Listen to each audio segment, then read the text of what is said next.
You guys like my red lipstick? She's here. She's fierce. She's ready for the day. Oh my god, I'm such a loser. Okay. Hi guys, welcome back to my channel. I'm so excited. Today I'm going to be filming a mid-year book freakout tag. So this will be my first time doing this, and I feel like tag videos are super easy to do, and I just read off the questions and answer them. So yeah, these are perfect for me. So I have all the questions on my phone as usual for these tags, and so I'll just read them and then show you the book that they're asking about. Now, are you guys ready for my mid-year freakout tag? Let's do this. Okay, question number 1 is the best book you have read so far in 2020. I don't know if you guys know me from my Bookstagram. This is all I talk about. I'm obsessed with Serpent and Dove by Shelby Mahurin. This is her debut novel, and it is epic. It is about Lou and Reed. They're like the love interest in this, the main love interest in this book. And it has, I believe, 2 perspectives, and then there's another perspective thrown in here as well, I believe. It's been a while since I've finished it. I really like getting to know what is going on within Lou's head and Reed's head, and the whole dynamic, the enemies to lovers trope. It just has everything that I love within a book. And the magic system is really cool. I like that magic has a smell in this, so it makes it quite difficult for witches to use their magic without being you know, recognized.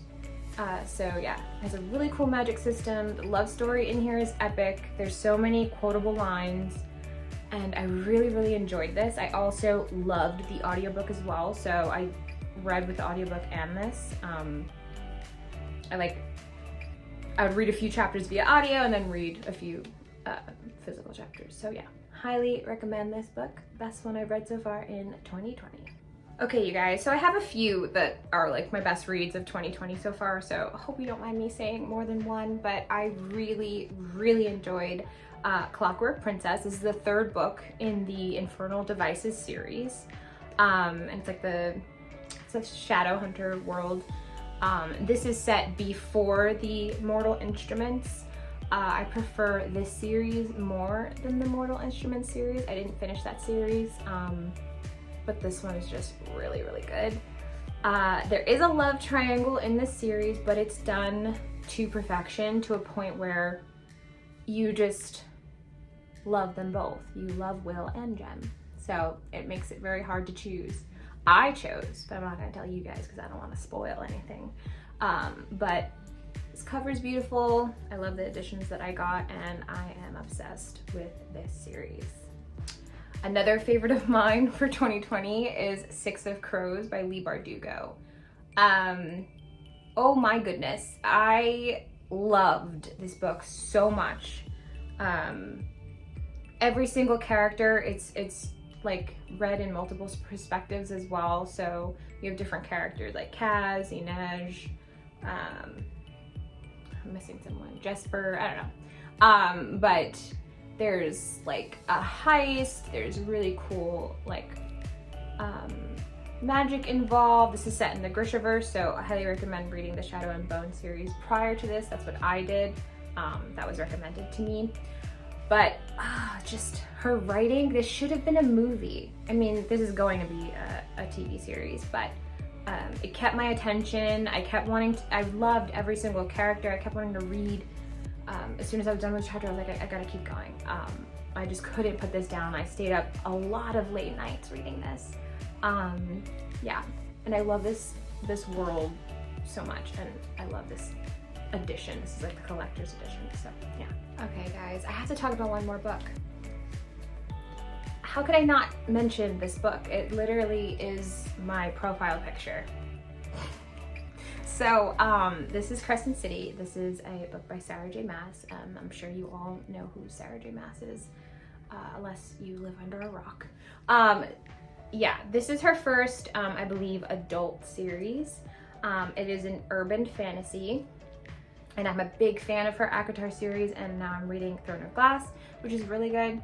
But this one just, it hit me different. It was just so, it was an emotional roller coaster, we'll put it that way. I was doing a lot of gasping and crying and swooning. It was just, there's so many characters in here that I fell in love with, and I loved the mix between fae characters and wolves and angels and demons. So this has all the things, and it's set in like a modern world where they have cell phones and cool outfits, and yeah. So I highly recommend reading it. It is a little slow in the beginning, but that's because you need a lot of world building in a fantasy series like this. So there is a lot of world building in the beginning, but towards the end, it is absolutely epic. It's just, it's so good. Yeah. I'm sorry that first question took so long. This video is gonna be long, I'm so sorry. Number 2, best sequel you have read so far in 2020. So I've already mentioned them. So my favorite is Clockwork Princess. That was one of my favorite sequels that I read this year. Wicked King, I'll grab it. This is another sequel that I've read that I was obsessed with. I don't remember if I read it this year or last year, but I feel like I should just talk about it in general because this is one of my favorite series of all time. This is the Folk of the Air series by Holly Black. It is about a fairy world, and there's a human girl who is brought to the fairy world, and a lot of drama happens, and there's a lot of cruelty, but Holly Black's writing is so detailed and magical and dynamic, and you are fully immersed in this world. Yeah, when I was reading this, I was just fully in it, and almost like I felt like I could like smell the fairy fruit. I don't know, that's dramatic, but this series is just so good. And I like that it shows fairies in the way that they're kind of supposed to be shown, because they're not technically good creatures. They're very manipulative and tricky, and even though they can't lie, they have a lot of loopholes around that, and you can't really trust them. But they're so magical, and there's fairies in here that are beautiful. So yeah, I really loved this sequel. And I really enjoyed Crooked Kingdom, which is the sequel to the Six of Crows series. It was a little bit slower than Six of Crows. I did enjoy Six of Crows more. But this sequel is just this world in general. This book is really, really good. And I fell in love with, what are their names? Nina and Matthias the most in this. So they're so cute, and yeah. Okay, question number 3 is new release that you haven't read yet, but you really want to. It is A Song of Wraiths and Ruin by Roseanne A. Brown. This is a fantasy YA book. There's an enemies to lovers trope. There's like 2 like love interests that are like trying to kill each other, but they're like attracted to each other at the same time. Yeah, so this looks like a really good read to me, and I'm obsessed with the cover, and this is her debut novel, and I can't wait to get into this one. And another new release that I have not read yet is Chain of Gold. I feel like I should hold up my Mortal Cup with it. This is the Fairy Loot Collector's Edition. I can't wait to read this book. It's going to be a series, so I'm really excited about that. And since this is set in a world after the Infernal Devices, and I know I just mentioned that I'm obsessed with the Infernal Devices series, this involves some of the children from the love interests in the previous series, so I highly recommend reading the Infernal Devices before getting into Chain of Gold so that you are not spoiled with anything. But this edition is absolutely stunning. I'm obsessed. I think it's signed as well. Has like a stamp signature. And I love the little illustration inside. Water break. Okay, number 4 is most anticipated release that is going to be coming out for the second half of the year. And I don't know if I've mentioned this yet on my channel, but it is Blood and Honey, which is the second book in the Serpent and Dove series. This just, you know, continues on, and I believe it'll be a trilogy, but I've already ordered from a few bookish shops, like special like Blood and Honey boxes, and I know Fairy Loot is coming out with one, so I'm gonna be jumping on that bandwagon. I'm so excited for Blood and Honey. And the cover, I don't know if you guys have seen the cover yet, but it is so pretty. It's like red like my lipstick, and then it has like the black. You'll have to, you know, Google it. But yeah, I'm really excited for that. Okay, question number 5, biggest disappointment of 2020 so far. I would have to say Sorcery of Thorns was my biggest disappointment, unfortunately. I couldn't connect with the characters very much. The cover is absolutely stunning, and I read the whole thing and I pushed through it, but yeah, I just didn't connect with the characters, and I also most of the time didn't know what was going on or what the plot was. Like, I don't know. It's really hard to explain, and if you've read it and you feel similarly to me, let me know down in the comments. But yeah, it's just one of those odd things where I'm just like, I don't know what's going on still. And I'm like almost done with this book. So yeah. Number 6, biggest surprise. Okay, so I don't have the physical book with me, so hopefully I can do that cool thing where you can like make a book appear if I can. I want to put it here, but if I fail and I'm doing this for no reason, then you know what, I deserve it. But my biggest surprise so far is The Unhoneymooners by Christina Lauren. This is my first time reading a book by Christina Lauren, and usually I only read fantasy. Very rarely I pick up a contemporary, but I'm slowly getting into that more. This book was so good, and it was an enemies to lovers trope and slow burn, and it was funny. I was laughing and I was emotional, and it was it's a great book. I highly recommend The Unhoneymooners by Christina Lauren, because I was shocked at how much I loved this book.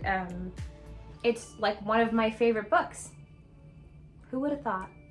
Number 7 is favorite new author, debut or new to you. Shelby Mahurin. Yes, she's my favorite.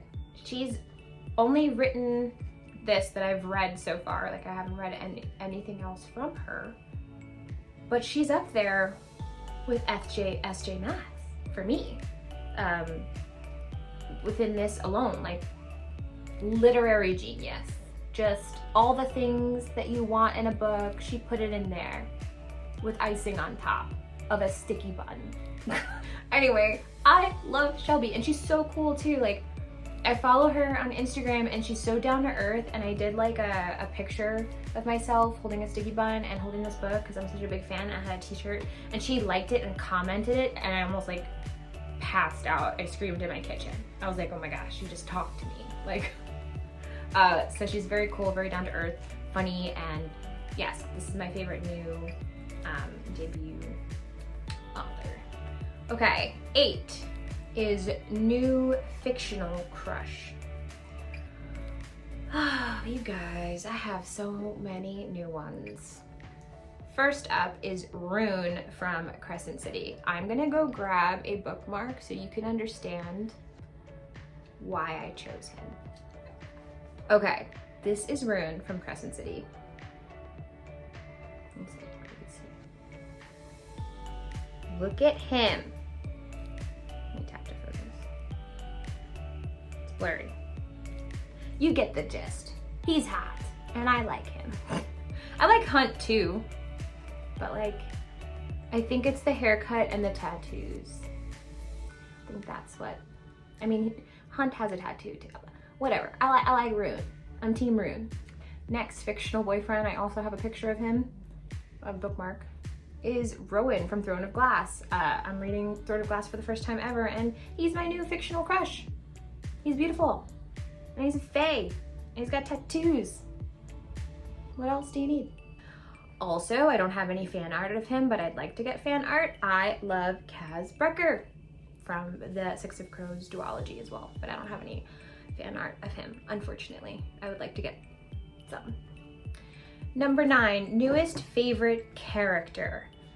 Ooh, well, I would have to obviously say Lou from Serpent and Dove, because she is so cool and just funny and sarcastic and beautiful, and yeah, so her. I love all the characters in Six of Crows. Ines, I love Matthias, I love Jesper, Wylan, Kaz Brekker, Nina. I love all of them, so those are all my favorites. Oh, I really liked Nikolai from the Shadow and Bone series and the Darkling, so those 2 characters. But yeah, I named like 1,000 characters, I'm sorry. 10, book that made you cry. This one, Crescent City, that one. Oh my goodness, I cried in the beginning and in the end. Yes, and if you read it, you understand. I also cried in Clockwork Princess. I ugly cried in this one. Ugh, especially towards the end. Are you kidding me? How dare you, Cassandra Clare? Ugh, this book broke me. Another book that made me cry is The Simple Wild by K.A. Tucker. I cried towards the end. I was really, really emotional in that one. So yeah, I think those are the ones that made me cry. 11, book that made you happy. A book that made me happy was, I guess, The Unhoneymooners. That one I loved the way it ended and everything. I loved Simple Wild. Those made me happy. I liked the way The Queen of Nothing by Holly Black ended. Even though I wanted that book to be longer and I wanted like more stuff in there, more content, but I liked that. Obviously Serpent and Dove. Basically all my favorite books make me happy. I mean, if the book is good, I'm gonna be happy, you know? So, yeah. 12, most beautiful book you have bought so far or were given. A Song of Rights and Ruin is up there. It's just absolutely stunning, and also not just the dust jacket is stunning, but the hardback is beautiful. Trader's series, each and every book is absolutely gorgeous, and all of them have the different colored hardback with foil spines. These might probably be one of the most prettiest books that I own. Also, Bone Crier's Moon, this special exclusive cover from the Bookish box. I'm obsessed with this cover, and it has a quote in the back. I will link the person that designed this cover down below. You can't buy it because it came within a Bookish box subscription, but this is absolutely so beautiful. I love it. And I can't wait to read this book. And question number 13, the last question, is what books do you need to read before the end of the year? Well, I definitely want to read King of Scars. I want to finish Throne of Glass. I want to read everything that I bought in my my quarantine book haul video. Everything that I showed there, I want to read. And I've made a goal. I really want to read a Brandon Sanderson before the year is over. That's like another goal of mine, is to probably start with the Mistborn series. I've heard it's really good. And the Red Rising series, I heard is really good. There's so many books I want to read. So little time, so much to read. Okay, you guys, that is the end of my mid-year book freakout tag. I hope you enjoyed this video. I hope you like any of these books that I have mentioned, and if you haven't read some of these, I suggest adding them to your TBR because a lot of them are awesome and I really enjoyed them. Oh yeah, stay tuned for my next video coming up. I'm going to be talking about my favorite trope, which is enemies to lovers. So I'm going to talk about all of my favorite books that have that trope in there. So I'm really excited for that video. Anyway, I hope you all have a great day and keep on reading. Bye.